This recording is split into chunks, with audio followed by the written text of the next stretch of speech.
You're on the Six Screens Telenetwork, earning the reputation of giving all the right ingredients, uninhibited, in exposing the hard, cold facts about the Watchtower Society. In Disney. Well, hello everyone, and welcome in to another awesome rockin' night here at the Six Screens Live, and coming to you from the hub of the universe, otherwise known as the apostate capital of the world up here in Boston. Well, my name's Rick Farron, and we've been doing this program now going on 20 years. It's the original JW World News. That's the news, the facts, the truth about the Watchtower organization. Well, thank you for coming in. We are so appreciative of the amount of people who have been coming into the Six Screens as of late. And, you know, we can only really understand the fact that so many witnesses are leaving the organization. They're finding themselves getting online and checking out what the apostates, the mentally diseased apostates, are talking about. So we talk a lot here tonight. We get some news stories. I really am appreciative of people that send me articles on a daily basis around the clock. It's like a JW News clearinghouse. I want to thank everyone that does that, and we appreciate it very, very much. So anyways, I just wanted to let you know a couple of things before we get the program started. We have our convention coming up. Well, it's not coming up until 2025, still alive in 2025. That is the theme for our ex-witness convention. Friends, it's going to be one of a kind, first of its kind, really. There's never been anything like this. It's more than a meetup. It's more than a protest. It's an actual convention that we're going to have at the Hilton Hotel up here in the Boston area. And everyone's invited. It's free. The only thing is you'll have to, get a hotel room and pay, expenses to get here. But we're looking forward to it. If all goes well, it's going to be August 1st. 2nd and 3rd, 2025. Now, not 2024. And I get this straight. 2025. It's still a year and a half out, so to speak, or close to it. But anyways, we hope that you can make it. I'm already now. I'm every day. Today I got 3 people. We're up to about 132, 133 people that have voiced their thoughts on wanting to come. They wrote me at jwworldnews@gmail.com, and they said, Rick, I want tickets to the ex-witness convention. So we're numbering the tickets. Now, I know you don't have the tickets yet, but you will get the tickets. Don't worry. What it is, I'm waiting for the date. I'm waiting for the Hilton. I've been telling you guys I don't want to sound like a broken record, but they will not let me book it until probably a year ahead of time. So we're so far out, they don't want to do it yet, but we are booked. But I'm just hoping we can get the 1st, 2nd, and 3rd of August. That's what I got down. So but don't go getting airline tickets yet. Don't go reserving rooms yet. Just wait until I tell you. But I do have all of those that have written me, and we will make sure that you get your tickets. They're numbered. Now, we only have enough seats for about 500 people. I'm believing, maybe I'm over believing, but I believe we will get over 500. So, it's important you get the ticket numbered so that the people who have numbered tickets will get the seats first. And then what we'll do is you'll be able to poke your head in or listen to it on the live streaming. We'll live stream it. So if you want to come and be with the apostates up here in Boston, well, by all means, be my guest. So that's that. And I just want to say, too, we're working on the Six Screens video on a Six Screens website. We're getting more and more of our older programs up. We're starting to really get deep into it. It takes a while to get all this done, but we're working on that. And I've even get people writing to the Six Screens website. You can do that, too, if you want tickets. You can write. There's a comment box on the Six Screens of the Watchtower. Just scroll down. You can comment on that if you want to get tickets. But the best place to do it is jwworldnews@gmail.com. Well, we do have a duck. I meant to put the duck up, but I'll show you the duck. This is the duck. We usually have him above my head. But this duck, well, I'll tell you what, he'll come down, or at least I'll pick him up off the table here. If you say the secret word, and you'll be able to get $20 tonight. Now, I have in the sealed envelope, I have the secret words. There's 2 words tonight in the Jehovah's Witness words, and if you say it in the conversation that you come up with tonight when you speak up on the phone and you say the secret word, the duck will give you $20. So we're gonna hope somebody says the secret word. They haven't said it for a few weeks now, but we're looking forward to someone saying it tonight. We have many new ones coming in here tonight. We want to thank all those new ones coming in from Reddit. Barbara Anderson did a lot of promotion this week, and she had her program listed on Reddit and on JWN. We wanted to let her know that we appreciate it. I told her that today. But all those coming in from Reddit, you might be listening for the first time tonight. Thank you very much for wanting to come in and being bad and being with us. Now, you might notice that we're not as bad as Reddit seems to say we are. They say that we have a lot of people come on that, they're crazy people. Well, we have everyone. Everyone can come on the 6 screens. From its very inception 20 years ago, close to 20 years ago, we've always allowed everyone to come on. So you're going to hear all kinds of things here. You're going to hear drunken Bethelites. You're going to hear you're going to hear conspiracy theorists. You're going to hear information about the Watchtower you probably never read before or heard before. We talk at times about subliminal imagery. Everybody has a chance to talk. What I figure is there's so much out there about the Watchtower. Who knows what this esoteric organization is hiding behind? So at the very inception of the 6 Screens Network, I said, let everybody talk. And now I'm not totally in agreement with everybody. Reddit seemed to think I am. But no, we have people come on and they get to tell their story.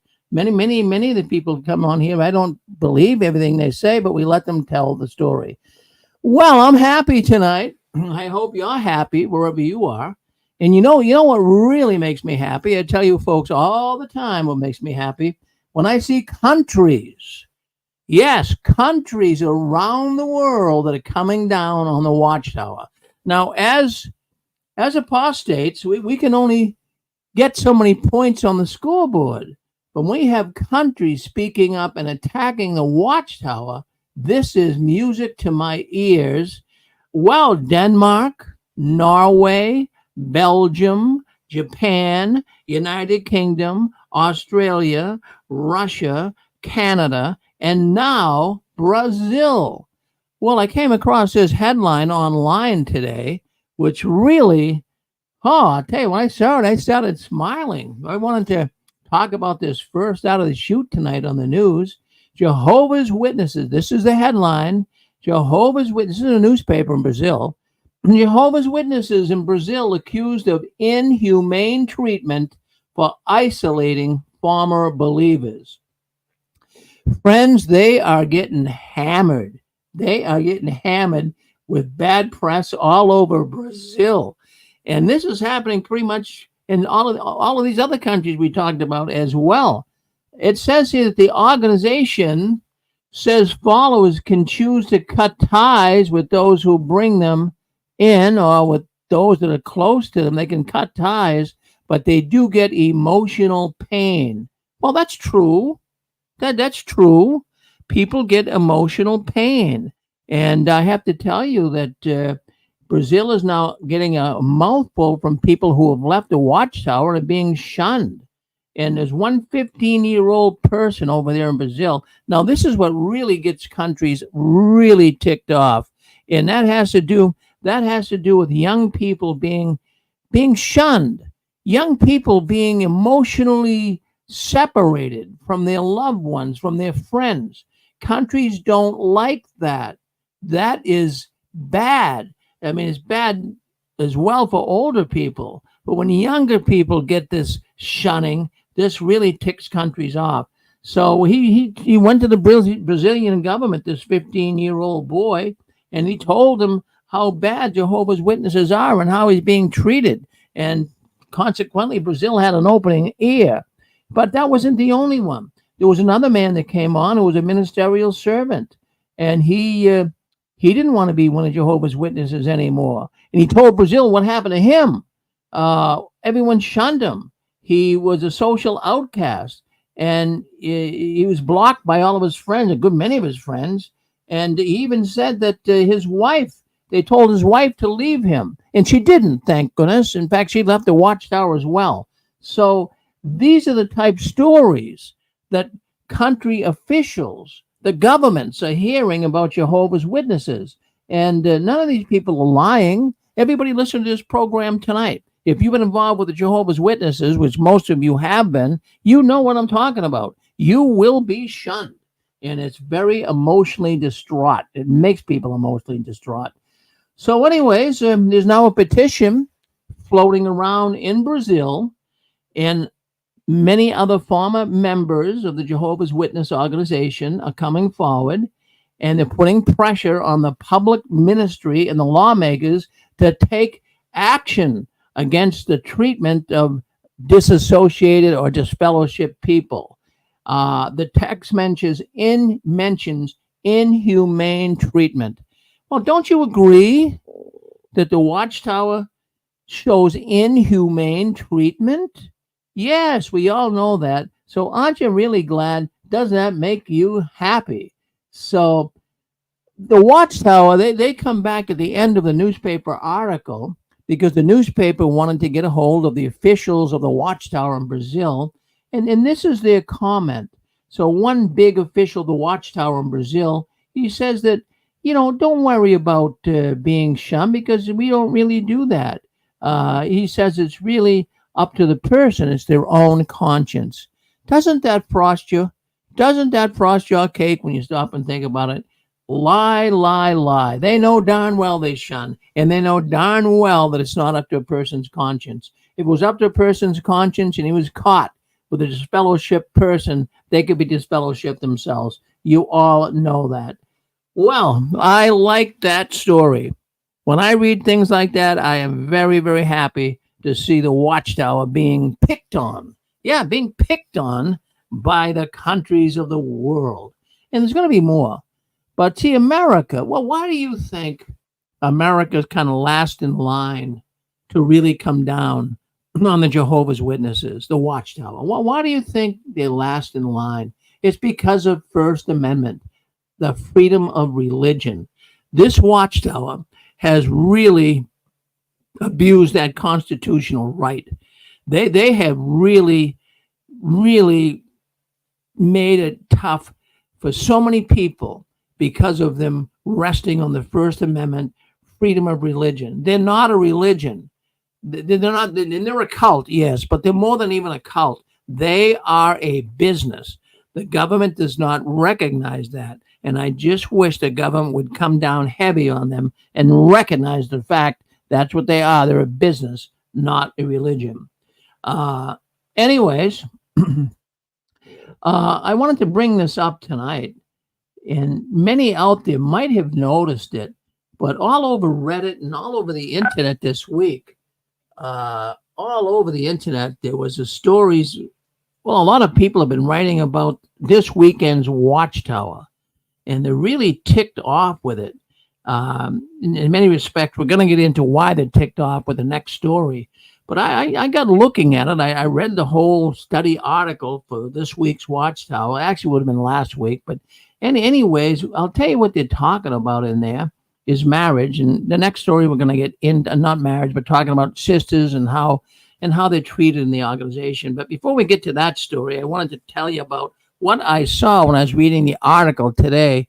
And it had to do with artificial intelligence. I really believe that the Watchtower study, the latest one they've been studying, is actually written by AI, artificial intelligence. It really does seem that way. In fact, when I read the article today, they've seemed to become, the Watchtower they have become lazy to an extreme. Many of the talks in the Watchtower, as well as many of these, many of these articles in the Watchtower, they seem to be rehashed. Circuit overseer talks, rewrites of old talks. Printing is down. The Watchtower only prints one Watchtower a year for the public and one Awake magazine for the public. No new convention releases. And I really wouldn't be surprised at all that the way that the Watchtower is being written lately, that they are using AI to write the articles. We have all noticed that something is different. You guys have brought that up to me when you call in. Something's different with the articles that I've been seeing lately in the Watchtower. And now just think about it for just a little bit. They're all dumbed down. Reading the Watchtower today, I'll read coming up here tonight. I do have something I'm going to read about this week's Watchtower study, and I'll show you. It reads like a Dick and Jane book. Remember when you were in first grade? There goes Dick. He's running after Jane. Oh, he's calling Spot, the dog. It's very simple, very elementary. It's really dumbed down. Yeah, but at the Watchtower, they've been saying in the last few months here that they now have got 43 new helpers in the writing department to help them write articles. I don't see it. I believe it's now all being written by AI. So what are these 43 helpers doing in the writing department? They're probably just sitting around rubbing beard oil on each other's facial hair. I don't see them writing any real great articles. AI generated content has a certain feel to it. Did you know that? Well, my wife, Susan, she's been getting on Chat GTP, and she's been telling me that even some of the things they're saying in there isn't really truthful.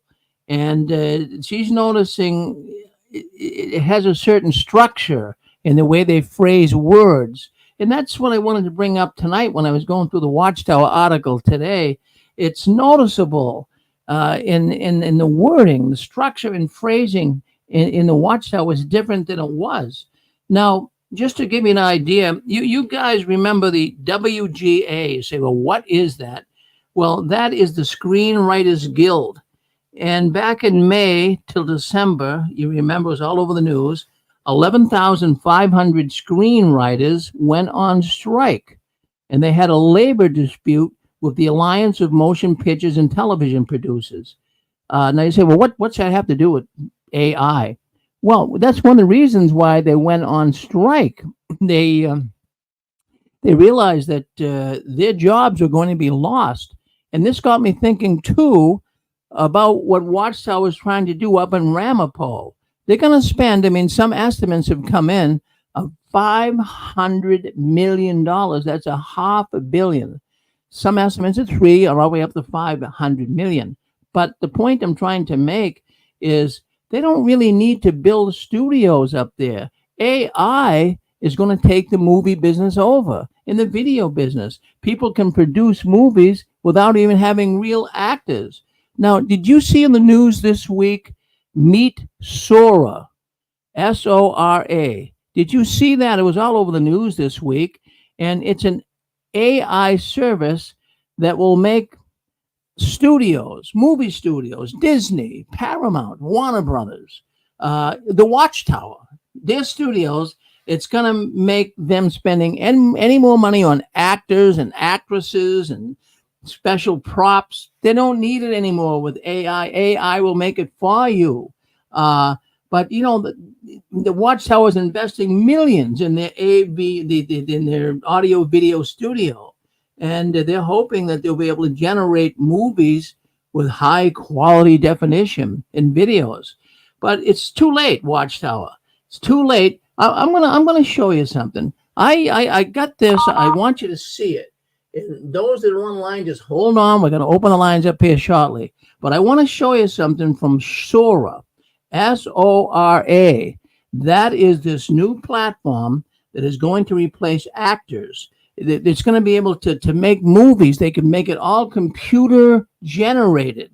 And it looks so real. I'm going to show you. If you're listening in on Facebook and you're watching here on Six Screens YouTube, you're going to see this. So let me just get that up so you'll be able to see it. Let me share the screen. I want you to see this. Friends, what you're going to see is artificial intelligence at its best. Actually, well, I want to show it to you, and then we can talk about it. So we're going to share a screen. So let's do that. So let's do this here. Let me make sure I got the right link here. Stream, yeah, Rick. Okay, final. All right, let's see what we got here. See if I can find that YouTube on Torah. Okay, it's right here. Let's do this. Let me see if we got that shared. Just give me a second so I can make sure we got this here right. And then we'll be able to show you exactly what I'm talking about. So let's do the Sora. All right, let's share it right now. And I'm going to play it. I'm sad if you're on the phone, you can't really see it, but we're going to play it so that this here, now let me tell you about this here. What you're seeing on this screen right now, that is a Japanese woman.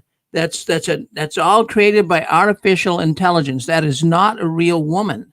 That is a Japanese woman, and she's walking down Tokyo. You can see the signs and everything in the background. Does that look real to you?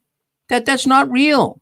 Well, why would you need a movie studio costing as much as $500 million? Look at that. Look at that. Now, that's just one of the AI created videos. Let's move on. Let's show you something else here. Take a look at this. This is in California. This is during the gold rush days. Take a look at that. That looks so real, doesn't it? Look at that. The gold miners, the horse. That looks as good as any movie you've ever seen. And that's not even real. Not even real. Let's move down and show you another one. Look at that. Look at that RV riding on this road, a dirt road. He's riding through the mountain terrain, going about 100 miles an hour. That's all created by artificial intelligence. And it goes on and on and on. There's an art museum. You're walking through the art museum. Look at all those art pictures. Unbelievable. Look at this man running. That's not a real man. That's created by artificial intelligence. Watchtower, you do not need to spend the millions of dollars that you're going to spend on on your studio, when artificial intelligence is right around. In fact, here, it's not even around the corner. It's already being used. So I wanted you to see that. I thought you might find that very, very interesting. Well, you're on JW World News. That's the news the Watchtower doesn't want us talking about. Did you want to talk about something? Go ahead, hit *6. What do you think about AI? What do you think? Yes, go ahead. I think that's Stefan. Yes. Hi, it's Stefan. How are you tonight? I'm good tonight, Stefan. Good. I just wanted to say something very quickly about the AI. I would be surprised if Watchtower were not trying to use AI in everything that it's doing. I learned just as I was starting to wake up from this organization that they have a brother there who is kind of on the level of a Steve Jobs or a Wozniak or even a Bill Gates. And he is the one who is responsible for the MEPS system. That was that system that they used to brag about that can translate information into multiple languages. Now, that's very commonplace now, but at the time, that was extremely cutting edge to the point where nobody else had it. Microsoft didn't have it. IBM didn't have it. No one had it. And they have since sold that MEPS system to Microsoft. So that gives them lifetime software from Microsoft, server operating systems, workstations, any software made by Microsoft. Watchtower has it for life. So it wouldn't surprise me whatsoever that they are not in bed and trying to do as much as they can with AI, and they probably have a direct connection to Microsoft on that. So it doesn't surprise me whatsoever. Well, thank you, Stefan, for sharing that. I'm glad. I didn't want to be the only one, but I'm beginning to really see this is happening. Just the style of writing has changed so much. So why wouldn't they take advantage of that? And they could, let so many people go at the writing department. It's amazing what they can do. All right. Well, we'll move to the next story. Unless someone wants to say something, go ahead. You're on with us. Go ahead and hit *6 if you want to talk about AI. Did you notice it? Do you feel it? Well, okay. Let's move on. I really feel that what I'm going to say next is true. I feel that what goes on in the Kingdom Hall with young kids is true. Jehovah's Witness children are nothing more than trophies to their parents. Now you say, well, Rick, what are you talking about? Jehovah's Witness children are nothing more than trophies to their parents. You probably have noticed it. I was a Jehovah's Witness. I had children, and I never really looked at them as trophies. I believe some Jehovah's Witnesses do. But every time, you can remember sitting in the Kingdom Hall, and a little child would speak up and make a comment, using the microphone and make a comment, and this would always kind of get me a little uptight. I just felt very uncomfortable when I heard a young child, I'm talking about 2, 3, 4, 5 year old kid, making some comment prodded on by their parents. Did you hear comments by little children when you were in the Watchtower? Well, the kids would be so enamored, so praised by their parents if they would, do a Bible reading, and they would get up on stage and the parents would be, oh, that's my son, that's my daughter. And I'm not picking on the fact that little kids can start training, but were those little kids really doing it on their own, or were they just trying to please their mother and father? The mother and father, when you're in the Jehovah's Witness and you have a family, you want to be the ideal witness family. Man, maybe you had a family that was the ideal witness family. I know my wife, that she was looked at, her and her former husband and her children. They were an ideal witness family. The husband was an elder, and she had beautiful girls and dressed them nice and took them to the meeting. And she would get comments that, wow, we wish we could be like that family. They kind of in the witness world, they all kind of compete to be the ideal witness family. But you got to have little children that are also part of the equation here. So you got to get them up and make sure they give a Bible reading or talk. Make sure that they're, going out in service regularly. Boy, the pressure that's put on a little kid. But many parents, not my wife here, but I do know of families that they would make their little child like a trophy. I remember in the call I was in, there was a woman that had a husband and wife. The husband was an elder, and the wife had a baby. And the baby was only could hardly talk. And she would have the little baby speak up and, talk, answer questions in the Watchtower. I thought it was very distracting. And, then answer questions like, questions like, who do we thank for such a loving congregation? And the little kid would speak up, Jehovah. And everybody would laugh and commend the little girl the little sister for saying it. Oh, who created the animals? Then you'd hear a little kid, Jehovah. Now, I'm not, don't think I'm some old grumpy man here that doesn't think that's kind of cute. But are those kids being pushed to do it? Oh, look at my child. She commented at the meeting. Well, I'll tell you what, it's something else.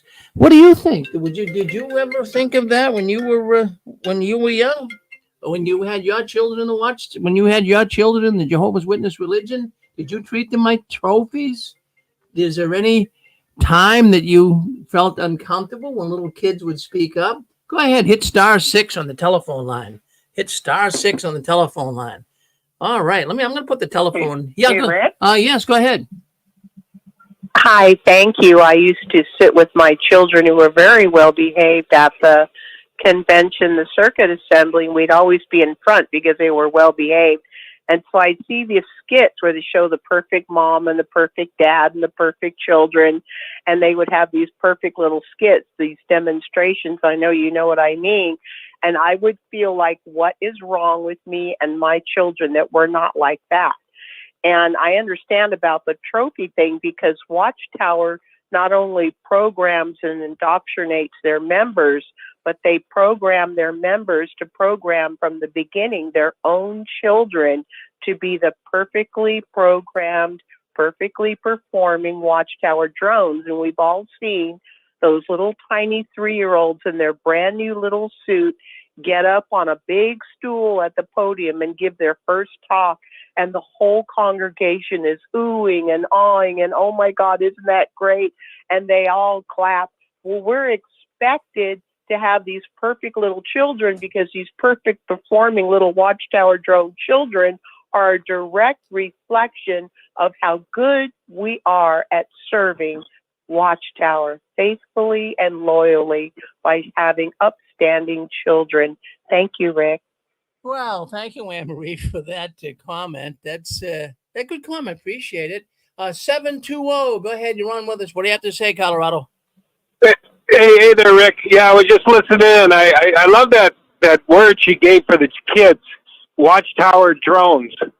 Watchtower drilled in drones. I like that. I was just going to say the only time I got pissed off is when the kid stole my comment. You know? You know what I mean?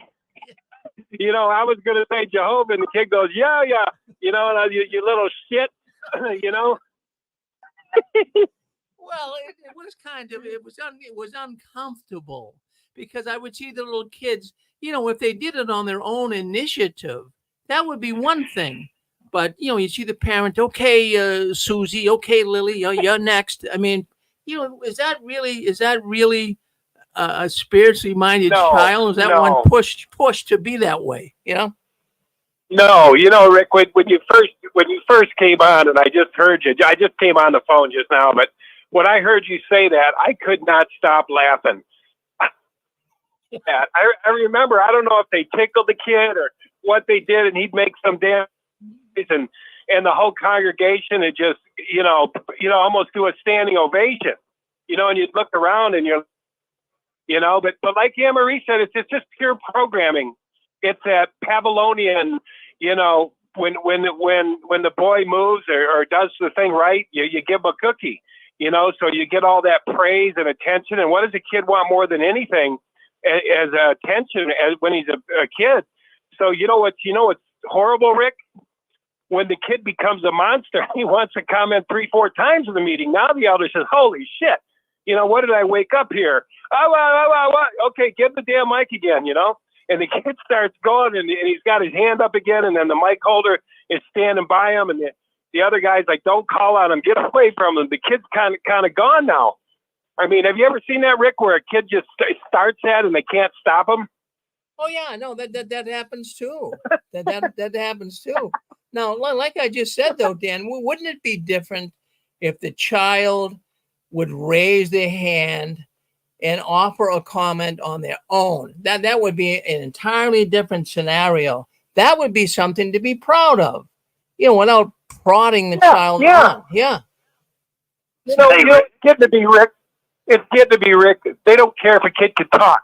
Yeah. I mean, you know what I mean? I mean, I don't know how they train kids that can't talk or, you know, or mentally ill kids. You know, I mean, how does that work in there? How do they get baptized? You know what I mean? Someone who's, have you ever seen that happen? I've never seen a boy that had some mental illness or something, you know, a mongoloid. I'm just saying, I've never really seen one baptized. Have you, Rick? And if they did, how could the baby or the boy or the girl make a dedication to Jehovah if it was in that condition? Have you ever seen that happen? I never have. I don't know. I think there was one I did see once. Yeah. There is a lot of pressure put on kids, and especially if one is even mentally handicapped. Imagine the pressure that's on them. And then where is the achievement in, you know, a parent parroting to the children and telling them what to say? Where is the achievement in that? So, yep. You know, they'll make 1 or 2 comments and it'll all be like Jehovah. It's cute, but at the same time, it's a little bit awkward. Thank you, Dan. Yeah, I wonder when they'll start giving out placards, you know? Oh, yeah. I mean, you know, that would be the next thing, is to give them a trophy or, you know, give him some little certificate with his name on it. That would be something they could implement. They might have to go to that. Anyway, that's it, Rick. Thanks. Well, thank you, Dan. Thank you. Well, let's go to, did Randy want to say something? Then we'll go to Shirley. Randy, go ahead. Yeah, Rick, I just want to tell you, here in Oklahoma, we had a circuit overseer that was using congregations to have their kids compete with each other. He'd come around, say this neighboring congregation, every kid in it could recite all 66 books of the Bible from memory. And so, anyway, I knew he was going to come around and talk to Andrea, was just a little girl. So he come around asking her to do that. And she says, my daddy says Jehovah's more concerned what's in your heart than in your head. And you should have seen the look on that circuit overseer's face. That's good, Randy. Thank you, Randy. Shirley, you're next. New York City. Come on. Say hello to us. Yeah, I was just thinking, Rick. I follow someone on another tool of social media, and she posts a lot of stuff. Maybe you do too. I won't mention her name, but anyway, as we all know, the little kids in the ministry school, they give their talks 5, 6, 7, 8, whatever. But the thing that I noticed about this recent post I saw this week, now they break out the step stool. The little guy, he was like 4 or 5 years old. I never saw this. I haven't been to the hall since the 80s, but they break out the little step stool to make him, align it to the microphone.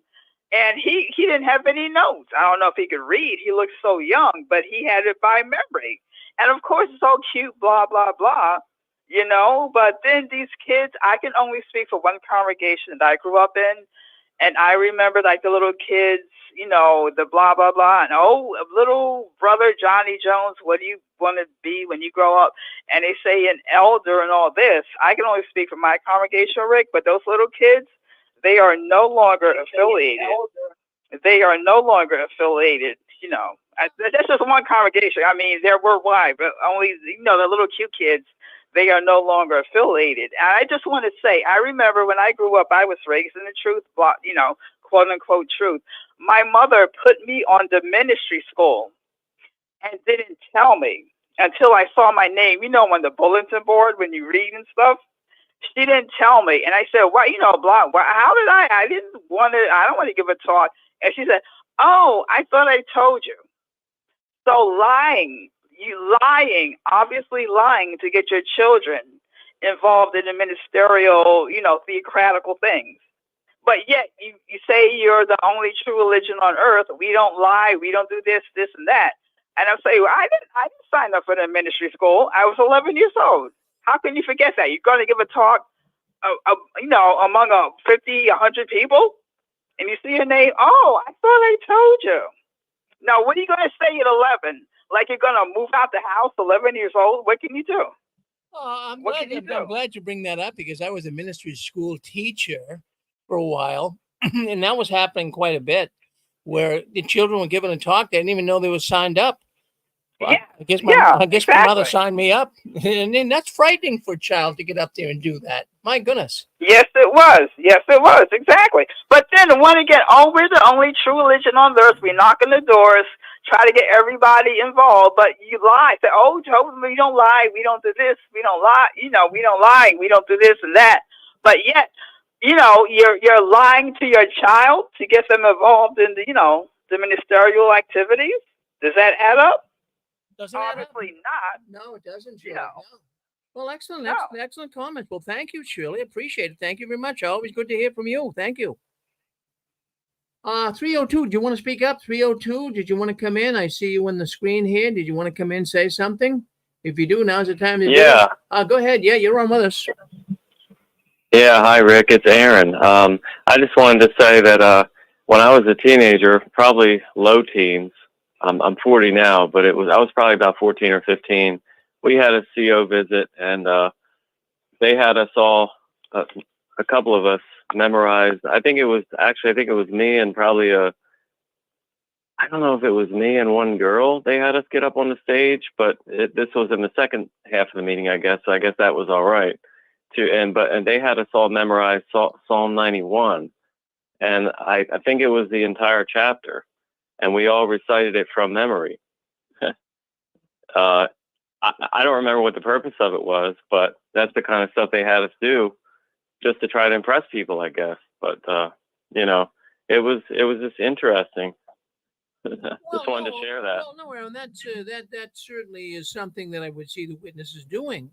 And they do, and not all witnesses, but they do look at their children as being trophies. If they can get their children to do all these theocratic activities, then it makes the parents look good.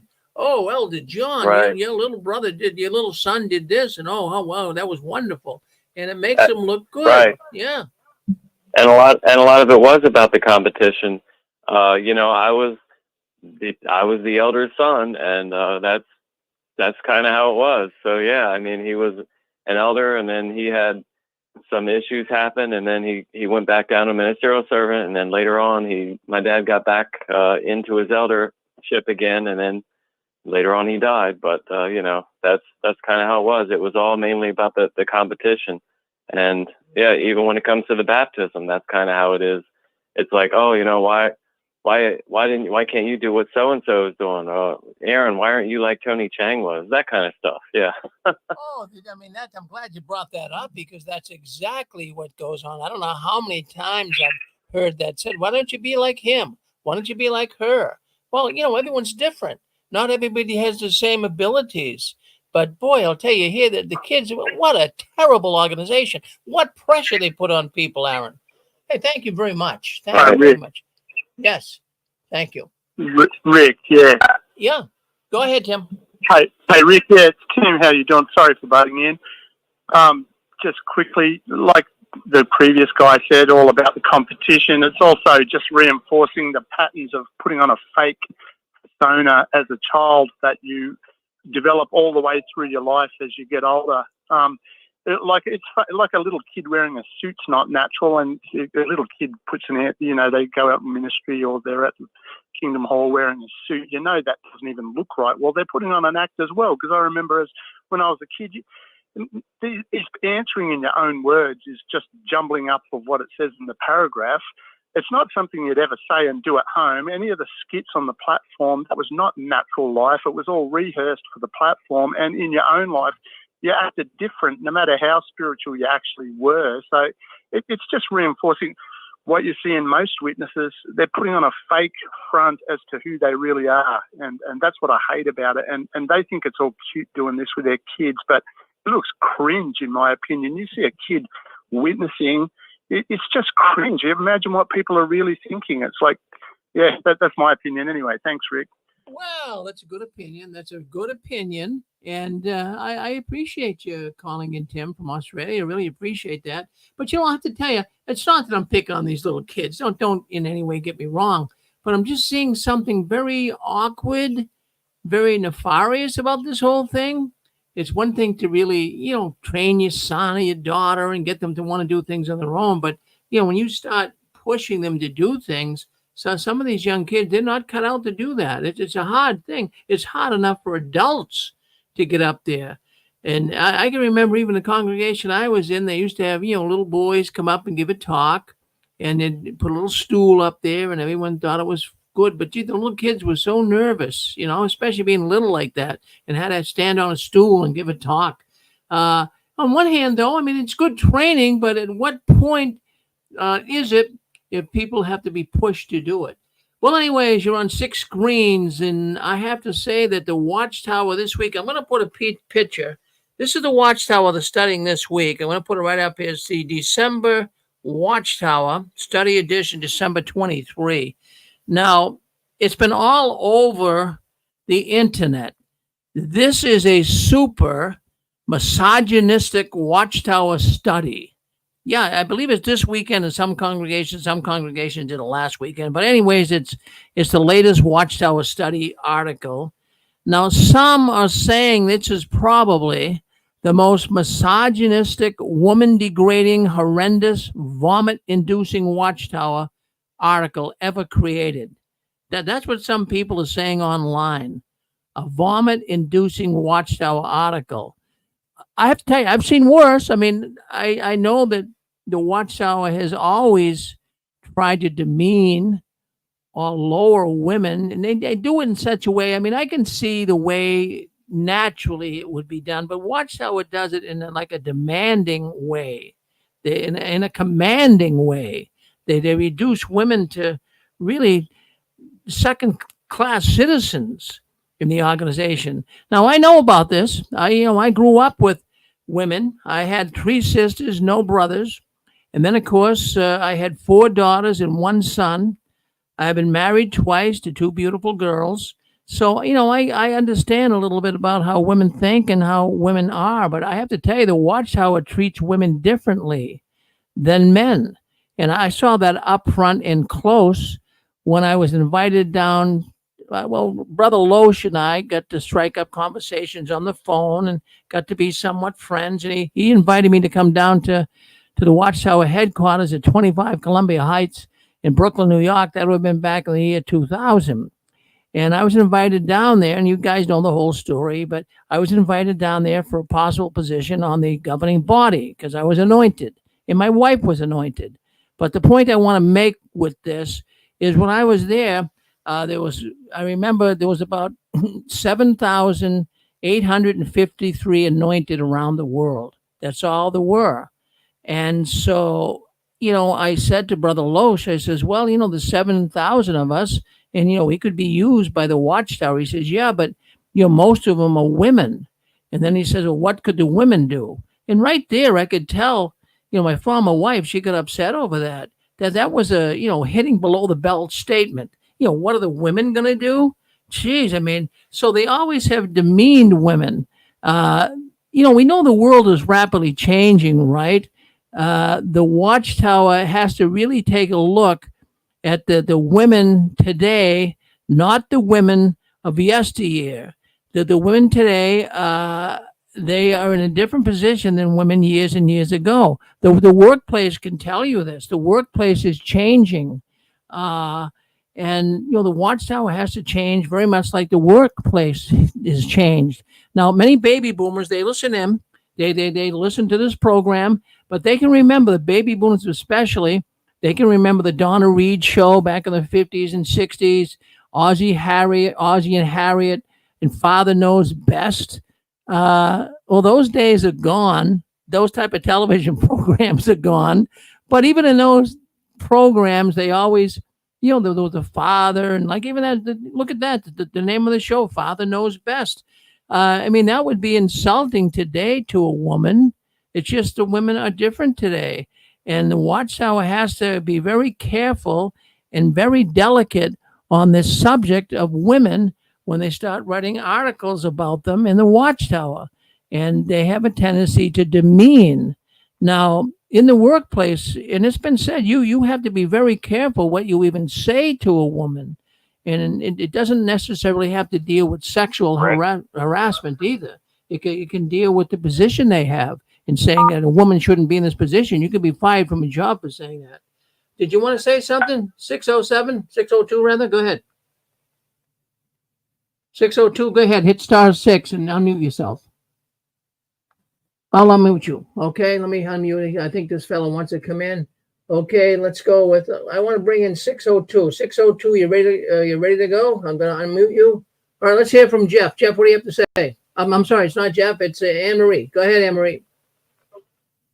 Hi, thank you. Even with Amy, hold on one second. Yeah, well, hold on 1 second. Let's bring 602, then we get to Anne Marie. Go ahead, 602. You're on with us. Okay. Go ahead. You're on. Okay. I'm gonna unmute you so I can talk about my story. Are you there? Can you hear me? I'm here. Yeah, go ahead. Make it short. So I'll call my name Johnny, but I'm fifth generation.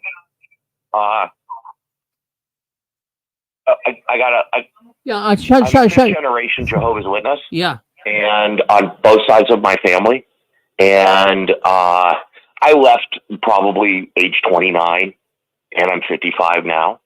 And talk about the elder son. Growing up, I was the accomplished elder son. I was in dramas. Had to live, walk the walk and talk the talk. Gave my first talk at 6 years old, and in front of 80 people, out in service. My father was very demanding. He was the city. Basically, everybody looked up to him. He was a good man. I decided to leave. I went through a bad divorce when I was in my 20s. But one thing I got to say, my parents they tried to live by the book, and it was a different time, a different era, back in the 70s and 80s. And where am I trying to go with this? But everything was, I had to live up to being an elder son. I was always criticized, always looked at. Why aren't you doing more? I ended up turning my application into Bethel when I was 17, and my father had a lot of connections, but they said I was too young. It was probably the best thing that ever happened.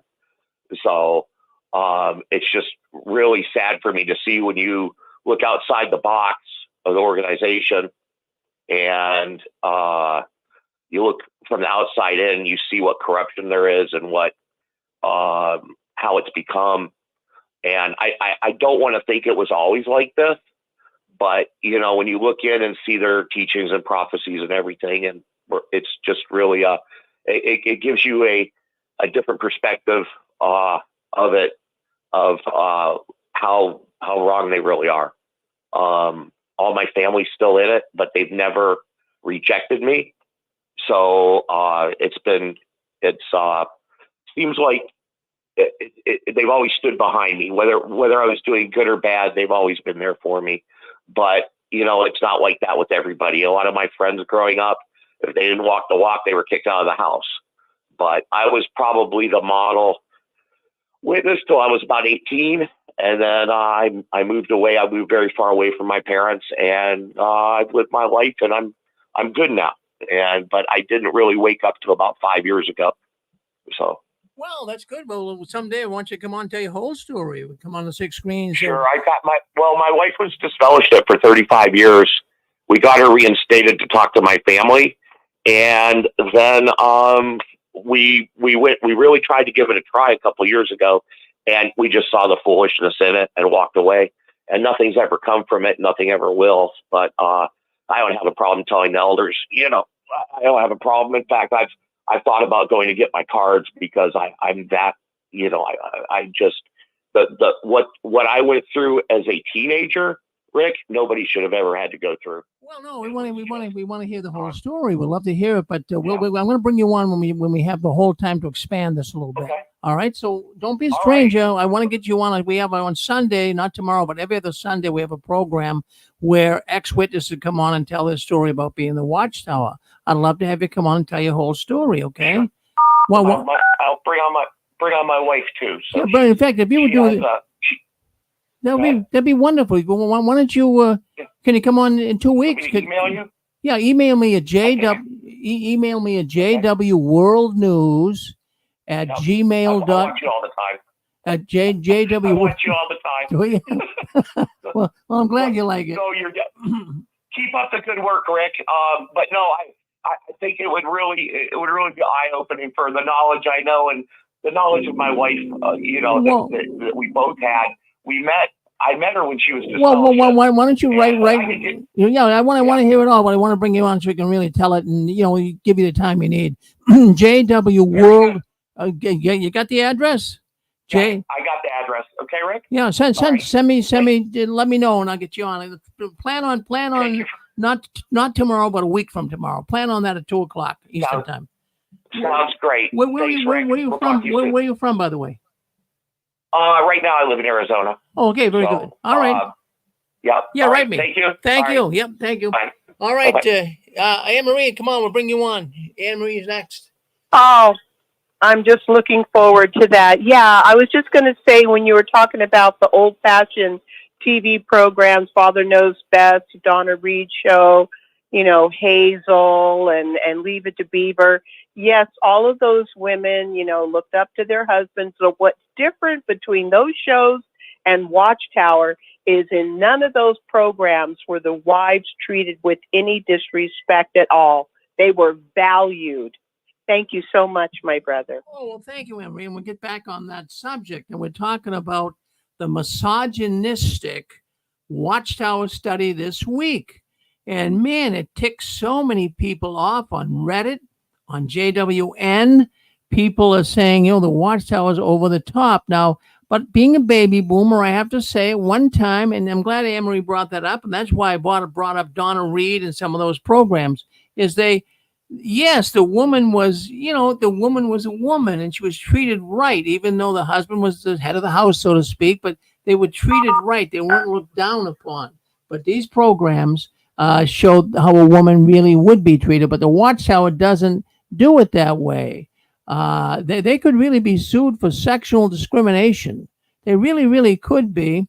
There could be a class action lawsuit against how they treat women in the organization. In no way would the Watchtower get away with this in the workplace. The union would come down on them like a ton of bricks. It would happen. Now, in this article, and I don't think it was the most misogynistic article I ever read about women. I have read worse. Like the woman is to give her husband the due, for example. I've seen worse Watchtower articles, but this article really ticked a bunch of people off, and just kind of recapitulating it. What I drew from, I read the whole article and kind of went through it, and I looked at it. And a few things I picked out.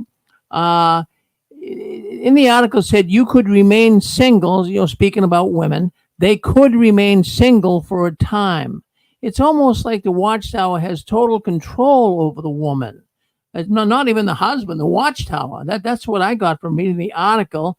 And then it says you, speaking of the sisters, you could become a full-time servant. And it's written like in Dick and Jane and Spot and, first grade elementary books. And then it says you may choose to get married. You may, who is this that's dictating to the women? I can see how women could get kind of upset about this. Or you could become a mother. That's what the Watchtower was saying in this article. But I skimmed through it, and I can understand that women could have an issue with it. So I'm not going to say they couldn't. But in essence, there is one in paragraph 18 that is the one that I read and looked at. There was a picture in there that I'm going to put up on the screen right now. Now, here's the picture. Now, you take a look at this picture. Now, on paragraph 18, it started off, you may choose to get married. Oh, you may choose to get married. The qualities and skills that we have discussed will help you to become a capable wife. Now, of course, if you are considering marriage, you should choose a mate very carefully. It is one of the most important decisions you will ever make. Well, I'll agree with that. I'll agree with that. It is a very important decision when you choose a mate. I just don't think people in the Watchtower choose a mate carefully. I really don't. Then the article says, remember, you will come under. It's not like a command here. It's not done in a soft, easy way. The Watchtower is commanding. Remember, you will come under the headship of the man you marry. And so anyways, they're asking, you should ask yourself about this man you're going to marry. Is he a mature Christian? Is he putting spiritual interest first in his life? Does he make wise decisions? Can he admit his mistakes? Does he respect women? Well, maybe the husband would, but the Watchtower at times doesn't. Now, this is what really got me. If you're on YouTube, you see that picture. All right, now let me just explain what's going on in this picture. If you're on YouTube or Facebook, you can see it. But you see a brother there. He's sweeping up the Kingdom Hall. That's the brother right there with the blue shirt and the tie on. Then you see a group. There's 4 sisters in the back room, in the background, and they're talking. And the one girl there, the one sister with the green blouse on, oh, she's looking at brother. Oh, isn't he cute? And she's kind of looking at him as perhaps a prospective marriage mate. But this is something that I got out of this paragraph that doesn't settle with me. The Watchtower, they're more concerned about matching people up because they're spiritual people. Now, on the surface, that doesn't sound like a bad thing, right? Oh, he's a ministerial servant, and he's a good guy, and boy, Cindy, you should marry him. He sweeps the Kingdom Hall, and he cleans the toilets, and he goes out in service regularly. Now, what I gotta interject my own thoughts here, because I can see what happens in the witness world. People get married on the basis of, oh, he's just a spiritually minded man. I've seen this. I'm a father of 4 daughters, and I've seen this. A father is going to really want to protect his daughters and really scrutinize who the daughter is going to marry. I did that, and I think any father listening in that had daughters would want to scrutinize the man that she's going to get hooked up with for the rest of her life. So I always got upset when one of my daughters, who was the last one to get married, and all the sisters in the hall would come to me and say, Rick, your daughter here, wouldn't she like John? Wouldn't she like Phil? Wouldn't it be nice if they could get together? And I said, well, if they have a job, I wasn't, it was good that they could be spiritually minded people, but I would think that the person that's going to tie up with my daughter and get married to her would at least have a job, right? And be able to support her. But in the witness world, it's not that way. These young kids, so to speak, young people, young adults, that they'll run out and marry, the first one that comes down the pipe because, oh, he gives fine talks and he's out in service and he cleans the toilets at the Kingdom Hall. Something is wrong with that picture. Something is wrong with that picture. And look at that picture right there. See that? That picture speaks volumes if you see it on YouTube and Facebook. Of course, you want a good husband. I'm not saying that you want to run out and marry a derelict. And the Bible does speak about your wife as being a helper. I don't see where that would be demeaning. Some find that statement, the Bible says that a wife is a good helper. They find that, well, I'm not my husband's helper. Well, your husband's your helper too. So, but there is some things I can see the Watchtower does go overboard in this article, and at least demeaning women, the way that they say it. So, but paragraph 19, yes. I'm sorry, remember Lori McGregor's story? Her husband, according to Watchtower, was fine and upstanding, gave good talks, and got in his time. And what was her life like? Thank you, Rick. Yeah. Well, the thing is, this article. Mr. Farron? Yes, go ahead, Chicago. Hi, this is Stephen again. Yeah, this is a really sore subject for me because I can't tell you how many people I know, including myself, who completely listen to the foolishness from this organization and essentially marry the wrong person. Now, I know anybody listening could say anybody could marry the wrong person, but when you're given this type of advice, basically spoon-fed this foolishness from infancy, I remember very well Watchtower putting forth the message that you marry your pioneer partner. I don't know if you remember that, but that was a message that was beaten over our heads. And so all of us kids, as we grew up, we called ourselves marrying, trying to be spiritual, marrying other spiritual persons. And every last one of those marriages, without exception, all ended in divorce. And what is the reason? We didn't know ourselves. We certainly didn't know how to get to know another person. We didn't understand the topic of compatibility. And then when we looked at another person, we looked at all of the wrong things. And so none of these marriages worked out. And I chalk this right up with the theme that I'm constantly putting forth is the bad advice from Jehovah's Witnesses. Well said, Stephen. That is exactly what does happen. In fact, that even brings me to the next subject. We're on the subject of marriage tonight. And why are so many Jehovah's Witnesses marriages ending? Now, this is current. It's a fact. Right now, there's so many Jehovah's Witnesses that are landing up in divorce.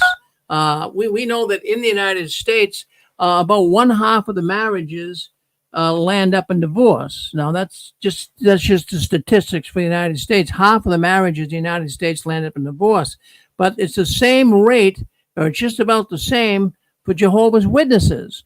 And I suspect the divorce rate among Jehovah's Witnesses would even be much higher if they didn't take Jesus' words seriously. His command on adultery, that would be allowable, the only reason for divorce. So it would even be higher, but Jehovah's Witnesses do understand that the only allowable means for divorce is adultery. Too many Jehovah's Witnesses get married too young. They adhere to the Bible's prohibition against sex outside of marriage. Well, I don't agree with that either, but they can't really get to be compatible. I mean, you don't have to jump in bed and have sex with someone to be compatible, but you could just, have a regular date, like a regular date without being chaperoned. So many witness teenagers, young adults, and even older adults have to be chaperoned by someone if they're going on a date. Now, that doesn't make it easy to find a mate. I mean, how can you really get down and talk to a person when someone's always watching or being with you? That is just foolish. Now, I wanted to find out what, Jehovah's Witnesses, I'm going to give you their position when it comes to marriage and as far as other religious denominations around the world. So let's just talk about religions and denominations with in America with divorce rates. Well, the Protestants, they have 51% of Protestants get divorced. Born again Christians, 33% get divorced. Catholics, 19% get divorced. Buddhism, 10%. Mormon, 9%. Jehovah's Witnesses, 9%. So it's low. It's very low for, in comparison to even other religions. The Jehovah's Witnesses come in lower, but there's still many Jehovah's Witnesses that are getting divorced today. Hinduism, 5, atheism, 2, Wicca. This is what really surprised me.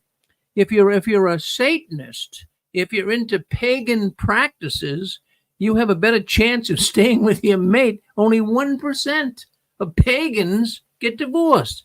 But I thought that was kind of interesting. But in the Jehovah's Witness organization, they prioritize spirituality over compatibility. In other words, it doesn't really matter if you're totally compatible. The spirituality will make up for that. And there's a man that comes on this program, and you know him. He's been on numerous times. He has the program on himself. It's Dick Borghi. And Dick's first wife, and he lived up here in Massachusetts, and he really wasn't attracted to her, chemically, romantically, but the brothers kind of coerced him to get married before Armageddon came in 1975. So Dick told the story numerous times on the 6 screens. So he married this woman, and she was a nice girl. I know who she was, and she was a nice lady and very kind and gentle person. But Dick married her, but there was no chemistry. He wasn't attached to her like in a normal relationship. And he'd go to the brothers, and they'd say, well, Dick, don't worry. Even though your wife is getting kind of heavy and, you're not attracted to her, don't worry. Hang in with her. And in the new system, she's going to be made perfect. So is that an answer? Is that really an answer to I didn't want Dick to have to divorce. They did land up getting divorced. But when you stop and think about it, see, they were married. They put more prioritizing, or they put more priority on spirituality over compatibility. They weren't compatible. Maybe that's even happened in your marriage. Too many Jehovah's Witnesses married far too young. They're after the magic of sex. And that disappears after a while, and then they get divorced because they are incompatible. Pixie, what do you have to say? I have to say, my mother would say he's so spiritual, he's no earthly good. And I think you have to have some chemistry. Yeah, of course you do. It's spirituality is good, but that's not going to hold a marriage together. Exactly. Yeah. So spiritual, he's no earthly good. You got to have the money coming in. You got to have some smarts. You got to know how to budget. All these things. These young people in the Kingdom Hall were not told practical things that the Baptist Church was telling their people with little lectures and stuff. Yeah. Well, in the Jehovah's Witness organization, I know you've been in for a while, Pixie. You can't. Young ones are not allowed to spend time together to get to know each other. That they can't be alone. They have to have a chaperone. Exactly. And geez, how can you really get to know someone? I mean, you don't have to get intimately involved with them, but how do you get to know someone when someone's always poking in your nose, Yes. Well, back in the 1950s when they had the school dances and you took a girl to have a soda pop and things, you did know if you had chemistry for that boy or not. You knew if he was, on a yes list or a no list. And the witnesses almost have an arranged marriage. Even the Hindus, even these rich Hindus with master's degrees, they say to their daughter, well, do you like this one or this one? They're not going to put her where she doesn't at least like the person. So it's kind of crazy. I can't wait to hear the show. Yeah, well, I'll tell you what. In fact, I've always said about marriage, Pixie, I always said that marriage is the leading cause of divorce. That's true. That's a true statement, right? All right. So the problem with the Jehovah's Witnesses and marriage, if you want to trace it right back, it's the Jehovah's Witness dating culture. I never liked it, even when I was a Jehovah's Witness, even when I was a anointed Jehovah's Witness, I never thought that their dating culture made any sense. Basically, only being allowed time to spend with a potential mate if you are chaperone doesn't allow you to get to know the real person. It just doesn't. It can't. In fact, I've even seen, I'm going to tell you something. I've actually known a couple that was going to get married. They were 40 years old. The man and the wife to be were 40 years old, and they had to be chaperoned on a date. Is that sensible? I say absolutely not. That's foolish. Well, you're on JW World News, and we're talking here. Yes, go ahead. Hey, Rick. Yeah, it's Tim again. Just a couple other points. Like, true what you're saying about the whole chaperone thing, biggest load of rubbish ever. When I was going out with my wife, you were just looking to escape all the time because we were watched like hawks, which was super annoying. So you end up marrying young. I mean, we stayed together, so that's all good. But I was going to say, you had Jason Zelda on the other week, and I watched some of his videos on his channel, and he talked about the culture of witnesses and how women are looked down upon. And he had a few interesting points he raised. One was from the Australian Royal Commission when the guy was talking about the destroying notes, and the elder literally said that the judge is going, or whatever he was, prosecutor, he's like, why would you destroy notes? And he goes, we don't want it falling into the wrong hands. Our wives, that was one. And also, Jason was saying in the Shepherd the Flock of God book, you've got this thing that someone's asked, can you recover the Shepherd the Flock of God book? You know, it's top secret. And they're like, well, it's so secret. No, well, if you want to recover it, if someone's not an elder and they're doing it, you have to watch them at all times. But woman doesn't even qualify.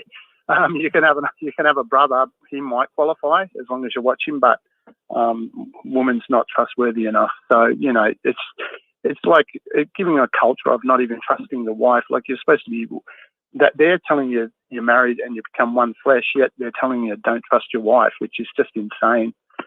Thanks, Rick. Oh, insanity at its best. But you know, I'll tell you what really got me thinking.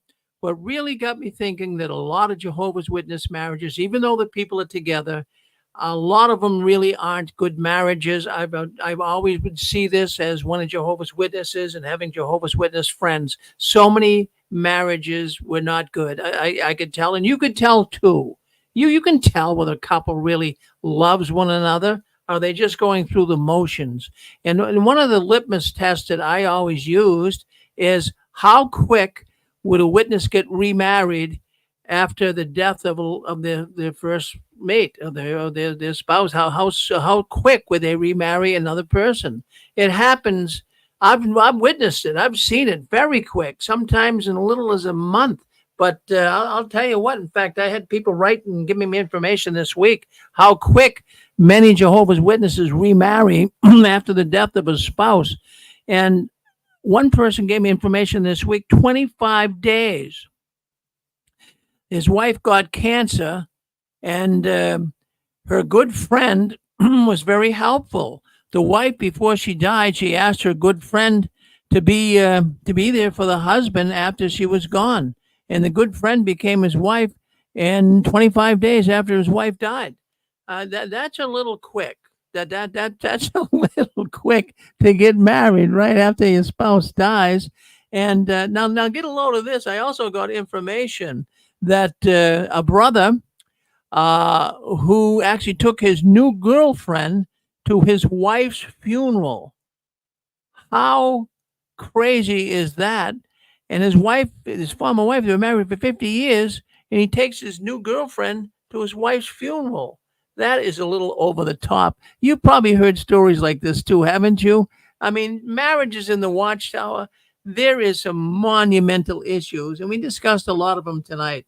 Well, what did you know? Did you ever know someone in your congregation or congregation nearby that actually, when the spouse died, they got married real quick? Did you kind of scratch your head a little bit and say, wow, that was kind of quick? I mean, I'm not saying and discouraging people from ever getting remarried again, but, at least let the body get cold, before you rush into another marriage. Go Go ahead, 312 Chicago. You're on back with us. Yeah, this is Stephen again. We had that exact same situation at a congregation. The sister battled bouts of cancer for many years. She had a very close friend. And the last time she battled it, she told her close friend, I would like for you and my husband to get married. And somebody relayed that to me, and I thought that was the most insane thing that I had ever heard of. And sure enough, not too long after, they got married. The marriage lasted maybe a month. The husband moved out, and then there was all the talk in the congregation. It was a big, huge mess. But yes, I have heard of that. Oh, yeah. On more than one occasion. Oh, yeah. No, I'm sure everyone listening to this program tonight, I've seen it. How about you, Shirley? What do you think about that? Remarrying quickly after your spouse dies. So many stories I've heard because I don't even know where to begin, but I'll just give you one. My mother studied with a husband and wife and the wife's sister. After the husband and wife, the wife died. Like I said, she studied with the wife's sister, and they all, they called back and forth. But anyway, she was saying that after that my mother, the brother who was now a new widower, there was a sister in his congregation, according to his sister-in-law that my mother studied with, that was saying, oh, there's a sister in my congregation. She keeps bugging me and bothering me each week to get married, blah, blah, blah. Because the sister-in-law still considered my mother a close friend. Then about 3 or 4 months later, this brother married his sister. Now, just think about that. Oh, there's a sister. She keeps bugging me. She wants to get married. She's bothering me, blah, blah, blah. 4 or 5 months later, they got married. And the sister-in-law was so upset because my mother studied with her too. She was just so upset. That was too brief. After her sister, they were married more than 25 years. And the thing about it, Rick, I want to say, when he died, because the children are my age, I know the son and the daughter and stuff, when he eventually got sick and died, when he got sick and died, the children lived in different states. They were scattered around.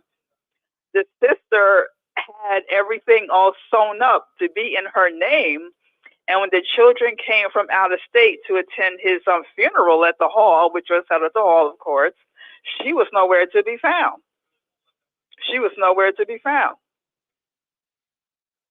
Unreal. She's like a professional widow, a professional JW widow. Yeah, no, I call her. It's crazy. It's crazy what you hear. I mean, I'm sure these things happen in the world too, but geez, the witnesses, it's filled with baloney. Unbelievable. Well, thank you for sharing that story. But I just wanted to say, Rick, there's something that even tops that, and I think I shared it with your audience before.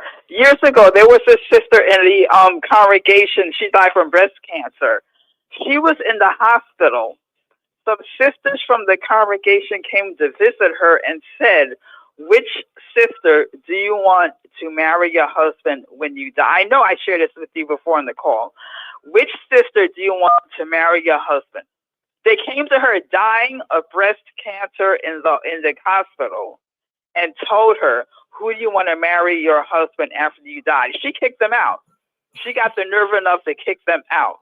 Can you imagine any religion or whatever, any religion, anybody with common sense to come visit somebody dying of breast cancer, dying of whatever, and say, who do you want to marry your husband next after you die? But yet Jehovah's Witnesses, the only true religion, knock on doors trying to get people to join. Who do you want to marry? Who do you want to marry? Who do you want to marry? What sister do you want to marry? Marry your husband after you're gone.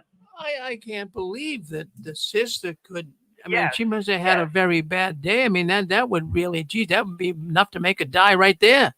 Geez, that's you don't bring a subject up like that when a person's on their deathbed. For crying out. Exactly. Jeez. Exactly. Unbelievable. Well, Shirley, thank you for sharing that story. Hi, Rick. I hear more crazy stories. Thank you, Shirley. Go ahead, Tim. Yeah, hi, Rick. Yeah, that story is very similar to my own mum's story, to be honest. my dad died when I was about 15, so she was single for a while. There was this guy in the congregation. He'd been married for probably 40-odd years, and his wife died. And within a month of the funeral, he was already, he was eyeing off my mum, and she used to say, oh, he's promising me this and that. I'm not going to get married to him, trips to Europe and all that. But she did sell out because a month later she was going out with this dude. His wife had only barely died, and she was going out with this dude, and she ended up marrying him. And we even caught him in our driveway. Obviously I had to have a chaperone, but her being older, she don't need a chaperone. And we saw her in our driveway that heavily involved in mouth-to-mouth resuscitation with the guy that they didn't even hear us, and kind of had to stop past them and kind of interrupt them. And but he ended up dying anyway. So I had a private joke, kind of, which is a bit crude, but we used to say, she's killed 2 witness men now, my dad and now this guy, So but I just thought that was insane and kind of disrespectful of the guy, to be honest. Like marrying a month after, he was already, on the hard tune with my mum. So it's insane. Thanks, Rick. Boy, that is insane, Tim. And that must have been terrible seeing your mother out there making out with him in the car. Jeez. Jeez, I can't imagine that. That would be horrible. Well, my goodness gracious, friends, it looked like we're coming to the end of our program here tonight. But we had a good time, didn't we? Yeah, we had a good time tonight. We had a lot of people coming in. Barbara Anderson had her show earlier, and it's all good. We're seeing more and more people coming into the 6 screens. Now, we do not do a 6 screens tomorrow. It's every other Sunday. We have 6 screens Sunday next Sunday, and we look forward to that. If you like what you hear here tonight, why don't you subscribe to our channel? Why don't you like us on Facebook and on YouTube and let people know? I mean, the more people that make comments, the more people that like us and subscribe, we'll be able to get the word out. Now, I don't ask for patrons. I don't ask you for a penny. We're all right here. We do this on our own dime. But, like us, and that's the best way that you can really help me out here, the 6 screens. Like what you hear and let the word be known that the 6 screens is where former Jehovah's Witnesses come to talk. And they talk here every Saturday night and every other Sunday. So, friends, I thank you very much. And the last one, leaving the Watchtower, please turn off the new light. We got a program coming up next, Awakening After the Watchtower, with former Jehovah's Witness from Tennessee. His name is Eric. Listen to his program on this very channel. He's coming up next. Thank you. Good night now.